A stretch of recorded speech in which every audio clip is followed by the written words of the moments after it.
देश भर में रसोई गैस की किल्लत से जुड़ी खबरें सामने आ रही हैं। वहीं सरकार की तरफ से लगातार रसोई गैस की पर्याप्त सप्लाई दिए जाने के दावे भी किए जा रहे हैं। ऐसे में दाहो हल्ला ने वाराणसी में ग्राउंड पर उतरकर सच्चाई जानने की कोशिश की। खाड़ी देशों में चल रहे युद्ध का असर भारत के सभी राज्यों में पड़ रहा है। अब धीरे धीरे बनारस में भी इसकी झलक देखने को मिल रही है।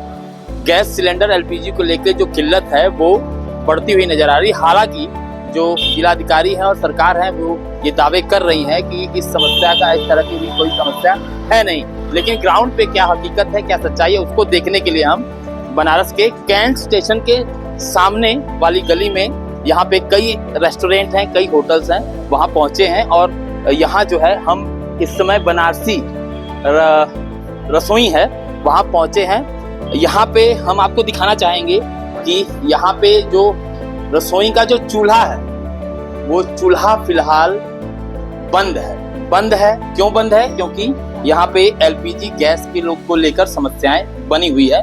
यहाँ पे जो रेस्टोरेंट के मालिक हैं उनसे हम बात करने की कोशिश करेंगे। ये एलपीजी गैस की जो किल्लत है उससे आप परेशान हैं? बहुत परेशान है भैया। कब से परेशान?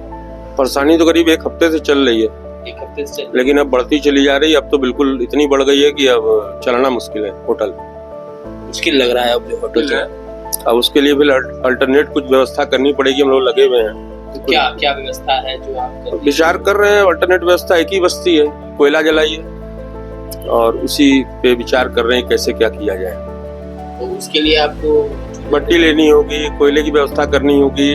अब ये भी मन में आ रहा है कि भाई सबका बंद हो जाएगा, सब कोयले पर निर्भर होंगे, उसका भी रेट भागे जा सकता है, वो भी ना मिले। यही सब विचार हो रहा है। तो जो लोग आपके यहाँ जो काम करने वाले और लोग हैं उनके भी परिवार हैं, तो उन लोगों पे भी प्रभाव पड़ेगा? बिल्कुल पड़ेगा। प्रभाव क्यों नहीं पड़ेगा? अगर मेरे पे पड़ेगा तो हम बैठा के किसी को कितने दिन पैसा देंगे?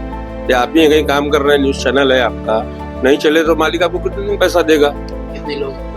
हमारे यहाँ करीब 7 से 8 लोग हैं। परिवार जोड़ा जाए तो करीब 35-40 लोग, 50 लोग को प्रभावित करेगा। कि भाई होटल वालों को न ज्यादा तो कुछ तो सिलेंडर उपलब्ध कराएं कि जिससे होटल चलता रहे। या यात्री है, आप देख रहे हैं अगल बगल पूरे होटल ही होटल है। अगर सब बंद हो जाएगा तो यात्री कहाँ खाना खाएंगे? अब समस्या इतना बढ़ गया है कि अब उसमें कुछ समझ में नहीं आ रहा है क्या किया जाएगा। हम लोग तो रोज देख रहे हैं टीवी, बाकी क्या वही हो रहा है कि इसका समाधान क्या होने वाला है आगे। लेकिन अभी तो सरकार कह रही है कि अभी ऐसे पैनिक करने की कोई जरूरत नहीं है। अभी जो है गैस का हमारे पास स्टॉक है, अभी ऐसी कोई स्थिति नहीं है। वो तो घरेलू स्थिति है ना, हम लोग तो कमर्शियल में नहीं रहे। कमर्शियल में बहुत समस्या है। तो बिल्कुल जो स्थिति है वो ग्राउंड पे कमर्शियल सिलेंडर हो चाहे एलपीजी हो, उसको लेके जो किल्लत है वो बढ़ती हुई नजर आ रही है। अब ऐसे में अगर जो खाड़ी देशों में जो युद्ध चल रहा है, अगर ये आगे भी बढ़ता है तो कहीं न कहीं एक जटिल समस्या पैदा हो सकती है। श्रीकांत उपाध्याय, दाहो हल्ला, वाराणसी।